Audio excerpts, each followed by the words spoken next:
BioBalance Healthcast, episode 102, Prostate Cancer and Testosterone. BioBalance Healthcast features conversations about positive aging, covering treatment and solutions that include bioidentical hormone pellet therapy, safe and affordable skin rejuvenation, and spa-quality botanical skincare. Your hosts are Dr. Kathy Maupin, Medical Director of BioBalance Health and a leading expert in treating symptoms of aging, and Brett Newcomb, a licensed professional counselor. You know, Kathy, a conversational joke, it's kind of like whistling when you walk through the graveyard among men my age and who are my friends, is that if nothing else kills you, eventually prostate cancer will. If you just live long enough, you'll die from prostate cancer. Just like all old wives' tales, but it's old men's tales. But it's what men say to each other, and Yeah. it's what my friends say, and you know, we kind of like have a drink and nudge each other in the arm and say, oh, well, if that doesn't kill you, prostate cancer will. And today we're going to be talking about some of the new information that's out based on old research. It's sort of a relook at the data in more depth than was originally done. It really challenges the myths about the understanding or the treatment of prostate cancer in men. And it's based on an article that was published, an excerpt from a book by Dr. Abraham Morgenthaler at Harvard University. And he has a new book out too. And he has a new book out. So for people that are interested, you can check his name and find the article. But what we're going to do today is talk a little bit in summary about the concepts of the article and how those concepts fly in the face of accepted medical wisdom, things that doctors have been trained, urologists have been trained to know as a fundamental Fact. item of faith. Yeah, This is a fact. truism. Yeah, and the truism they are still saying is testosterone causes prostate cancer. And that myth is what Dr. Morgenthaler just totally They turns say inside fact, out. we say myth. We say myth, Yeah. they say fact, Right. and he has taken all the information and shown us that that's simply not true. That he's an interesting guy. He's done more prostatectomies than any doctor in the United States. That means he's treated more prostate cancer than any doctor in the United States. So that's an amazing number anyway. Okay, a prostatectomy. Say Means that fast a 5 prostatectomy, times. I'll say it once. Prostatectomy is removal of the prostate for cancer. That's the only reason you would remove it. Okay. Okay. So it's not a removal of a sample of tissue. It's not a No, removal it's not a of piece. biopsy. It's actual removal of the prostate. That's Okay. the treatment that has always been done when there is an aggressive prostate cancer found. And so the after effects of that, if you have your prostate removed, what's left?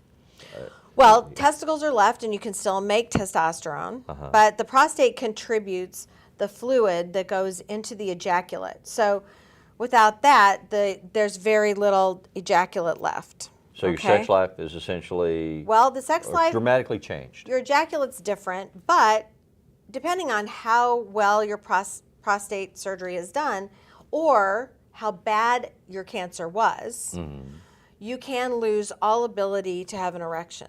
It doesn't get better with Viagra. It doesn't get better with anything. It's actual damage to the nerves. Damage to the nerves, because they all go in a very And narrow nerves tube. are so tiny, and they have to find the nerves while they're in there. But still, just touching a nerve can make it non-functional. So they have to dissect the prostate away from the nerves that go to the penis. Okay, so they have to dissect that out, get the prostate out, make sure there's no cancer left, Right. and then they have to wait to see if you're going to be functional again. Okay. Now, we've had some great, in terms of prostate cancer, in terms of surgery for prostate cancer, we've had some great leaps in terms of treatment and people who get their prostates out with the Da Vinci, which is a laparoscopic kind of procedure. In other words, you have tiny little incisions all over your abdomen. You're asleep, and then they put in instruments through these incisions, but then the instruments are run by a computer, so it can be very finely tuned. In other words, you don't have somebody's hands, no matter how small they are, Right.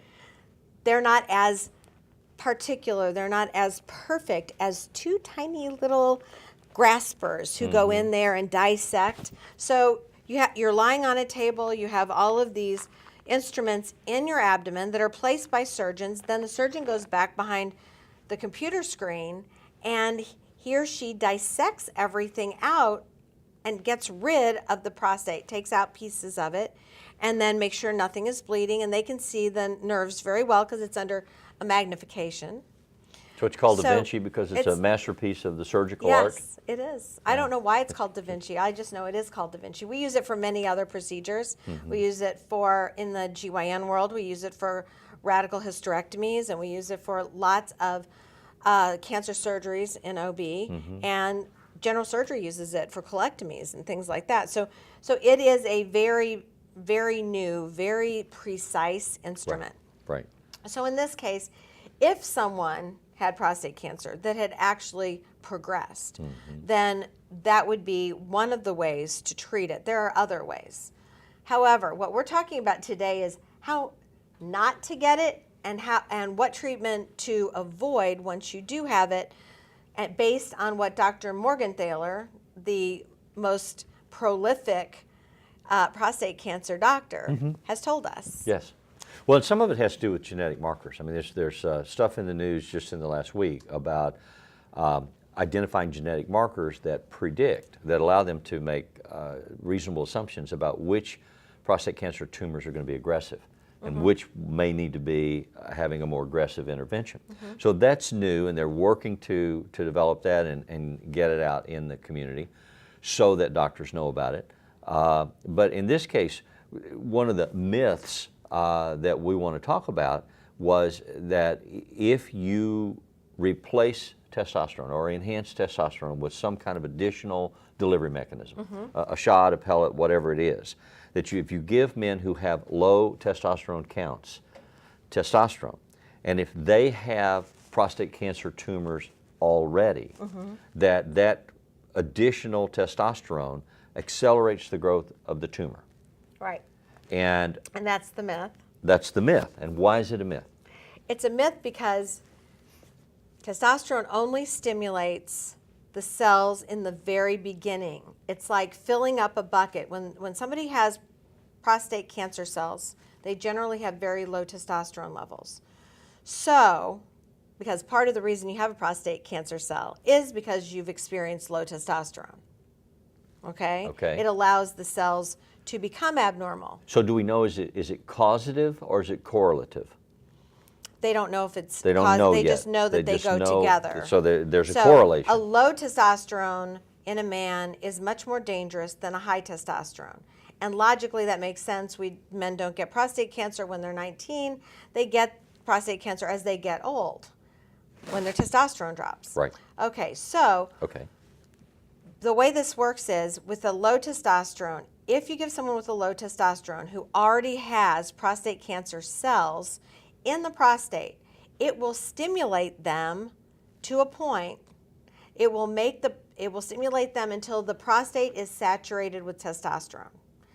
So when you fill the body's bucket of testosterone, there's stimulation of the prostate. You might get a flare. You may see an enlargement of the prostate. You may see advancement of the cells to a point. But then when the prostate is sufficiently fed with testosterone, then they don't progress anymore. So as long as you keep your testosterone high, then that stops the growth of the cancer cells. Okay, so it's like being parched in the desert and being dry. Yeah. All of your cells, all your tissues are dry, and you start to consume water, and they absorb moisture. Right. And then they reach a And point they start where, dividing, and you Right. start recovering. but they reach a point where their capacity to absorb is saturated. And at that point, giving additional testosterone doesn't feed the tumor. Right, and the tumor just stops. It doesn't progress. Okay. So prostate cancers are a lot like other types of like breast cancer. Breast cancer takes 7 to 11 years to go from one cell to something that we can see and diagnose or feel. So you've So had it for 6 or 7 years before anybody you can can tell even that you find have it. Right, or Okay. even 10. Some of the experts say that it's 10 years from one cell to discoverable. So prostate cancer is a really slow, long-term cancer where one cell is just dividing, but it starts with a low testosterone atmosphere. Okay, so the body has low testosterone, so the cells become abnormal. Now, one of the tests that the study that Morgenthaler talks about, they took prostate cells from young men and they took prostate cells from older men, and they kept them in a low testosterone environment. And both older men's cells and younger men's cells progressed to abnormal in a low testosterone environment. Then they took cells from young men and older men, same patients, put them in a different petri dish, and they surrounded them with testosterone. The cells that had changed and looked a little funny stopped dividing and died.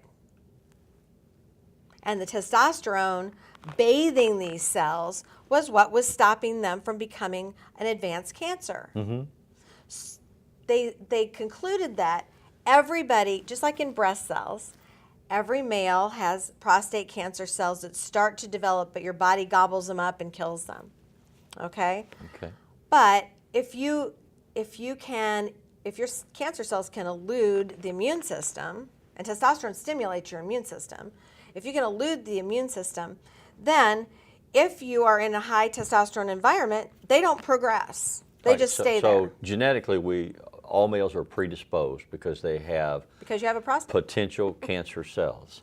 Yes, just like breast cancer And cells. if there's a low testosterone environment, then the immune system doesn't protect against the growth of the cancer cells the way that it would. Right.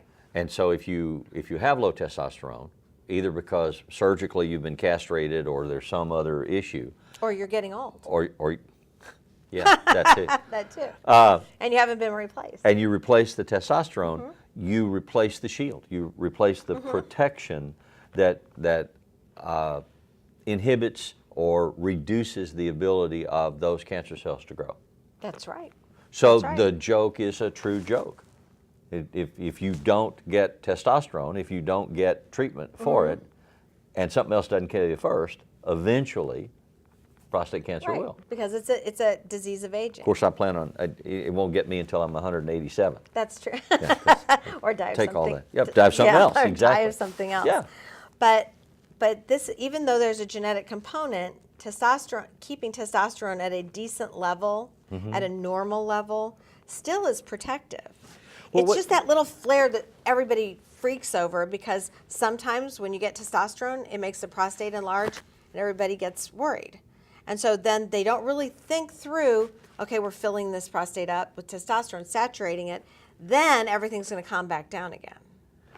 Okay, so what's fascinating about reading this article, especially for a non-medical guy, is it's like a detective story.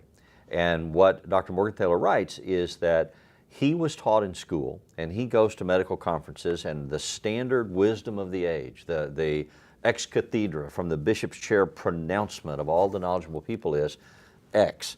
And he says, well, wait a minute, my research shows Y. And one of the big talking heads at one of these conferences stands up and says, I can't believe we're listening to this crap. This guy doesn't know what he's talking about. We know the truth. You know, we're wasting our time. And so that brings us to an interesting twist on that. He's a voice in the wilderness saying, Yes. wait a minute, guys, we're all heading in the wrong direction. And here's my data to show it. And initially, the entrenched, established medical system was saying, we refuse to listen to you because you're a flake, you're a weirdo, you're out there, this is BS. Now more people are starting to, and this is a guy from Harvard who's done more of these surgeries than Yeah, anybody. he's so an expert. he's He's the not some expert. flake. No, Yeah. he's the expert. So what is happening is that he's pushing against the entrenched knowledge, the true verity of the medical system with a new idea. And what's fascinating about it when you read the article is he's using old research that's been out there for a long time that other people did. He's just reevaluating the data with an open eye, with a more detailed eye. And he said, well, wait a minute, you missed second base. Yeah. You know, you got to go back and touch second base. It's not a home run. And finally, didn't- people are and starting to listen. Things in medicine, oftentimes, medicine is impatient. And so things, if they sound logical, Yeah. like men have testosterone, therefore men have prostate cancer, Mm-hmm. therefore testosterone must cause prostate cancer. Mm-hmm. You know, that's kind of a logical thought, but they don't go to the next step. Men, as their testosterone level drops, their number of prostate cancers go up. They never really got to that step. They just use that first. Oh, it's logical. Well, and It's just like it's logical that estrogen causes breast cancer. Well, that's not true. there's a fallacy in the logical analysis. It's an undistributed major term is what, Okay. if you study logic. In logic. Okay. Yeah, because while it sounds logical, it's not logical because they're correlating causation and correlation. If two things happen in the same space or time, they must be one causes the other. Linked to the other. They are linked in that they're in the same space and time, not that they're linked because one causes the other. Right. But we rush to that conclusion, and historically, doctors have rushed to that because they're in a hurry. They got people that are dying. They've got people that need treatment, and they have to make a critical decision about a surgery that may keep them alive because it stops the cancer, but radically change their quality of life. And they have to make the decision right now. Because for me, I need it done, or I'm going to die, or I'm going to never have an erection again, and I want it done now. But globally, doctors have to step back and look at the accumulated data. What is happening with all these different patients who do or don't get testosterone replacements, who do or don't get the prostatectomy, who do or don't get treatment, and assess the volume of data.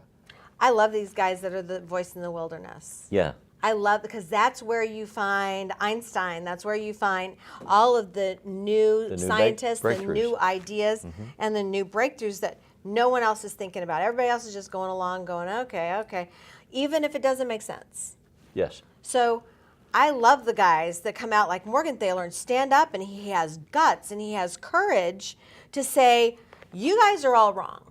You're all wrong. And persistence. You got to keep knocking at the door. And you he gotta writes keep a saying, book. But And wait. but do you know what kind of, just to even get that book through, Yeah. to get somebody to publish that book, Yeah. had to be just going through hell, because his idea opposes the others. Just like getting our book published, opposed all the other ideas that women don't have testosterone. Right.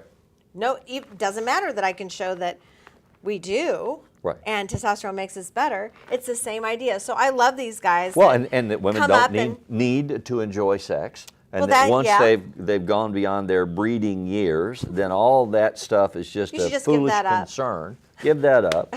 Let yourself get heavy. Let It yourself was get only old. about 10 years ago that the American College of OBGYN said that, the president said in our journal, that all sex drive for a woman starts with her husband.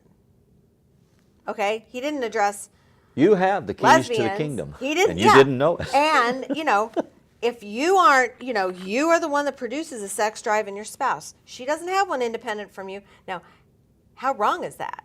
And how old-fashioned, and that's how just 10 years ago, the college that I belonged to was thinking. Was the president of this college male? Yeah. Well, Okay. there's been very few Did he ever talk to a females. female? He was married, but that doesn't mean he talked to her. Okay. So, but he's an OBGYN. Of Well, but course he's talking to the other end. Yeah, I know. But, Okay. He's not conversational. Okay, it was only, I was the first person I was one of the very first OBGYNs in St. Louis. Yeah. There were like 3 of us out of hundreds Right. at the time that I graduated. Female. Female. Yes. Hundreds and hundreds and hundreds of males, and then there were 3 of Well, us. you shouldn't bother your And we pretty should little be head about home that stuff. having You know, babies, is the so- spaghetti ready? Anyway, Yeah. we okay. digress. So this is the same. I kind of view this as kind of part of the whole problem. People who believe and have their blinders on, and they believe no matter what anybody Right. tells them. Don't confuse me with the facts. That's My mind right. is made Don't up. give me more. I send articles to other doctors, and I know it just goes in the trash. Oh, it's So- that woman again. It's that woman again. She's trying to show me how, something I know I'm never going to believe. So you have to open your mind up a little bit. But patients who have this problem right now can't wait 20 years for them to open their eyes up. So They see, need to take care of it now. Even though Dr. Morgenthaler's book and article is interesting in its own right, Kathy comes rushing in, waving the daggum thing, saying, "Here's another one. Here's another Here's one. another He's guy just with like a me." great idea. Yeah, well, I'm not the expert that he is in terms of what medicine views as an expert, Yeah. but thank God he's doing it. Well, thank God he's doing it, and thank God that it feeds into our crusade about being an informed consumer. There are so many avenues now for you to make yourself aware of things that are going on, for you to acquire information. This podcast is one. The journals that are written out there are another. There are places that you can go to then arm yourself and go in and talk to your physician and say, but wait, I want to talk about this before you do that. And you have that right and you have that responsibility to be an informed consumer. And one of the ways that you can be one is come back next week and watch the next podcast. Thank you. Thank you. Email your questions or comments to podcast@biobalancehealth.com. You can find the BioBalance Healthcast on iTunes and on YouTube. For more information about bioidentical hormone pellet therapy and other reverse aging solutions, visit biobalancehealth.com or call 314-993-0963. Follow Dr. Maupin on Twitter at Dr. Kathy Maupin and on Facebook at facebook.com/biobalancehealth. Brett Newcomb can be found at brettnewcomb.com.